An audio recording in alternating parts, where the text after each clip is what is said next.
Bugün UEFA Çempionlar Ligasında mövsümə yekun vurulur. Gözəl final maçıyla PSG və Arsenal üz-üzədir. Ötən mövsüm PSG Interə məğlub eləyərək UEFA Çempionlar Ligasını qazanmışdı. 5-0 hesablı qələbədən artıq bir il ötür. PSG istəyir ki, ötən mövsüm etdiyini bu mövsümdə etsin.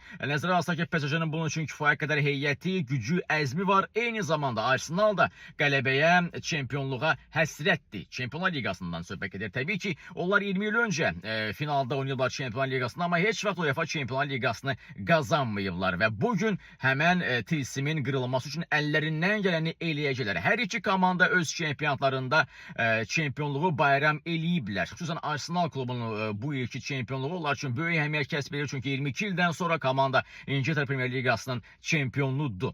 Bugün onlar qızıl dubl etmək üçün mübarizə aparacaqlar. Hər iki komandaya bu fikrim aiddir. Görüş saat 20:00-da başlayacaq. Budapeştdə Puşkaş Arenada maç keçiriləcək. Oyunla bağlı fikirlərinizi rəy bölməsində yaza bilərsiniz. Çempion kim olacaq?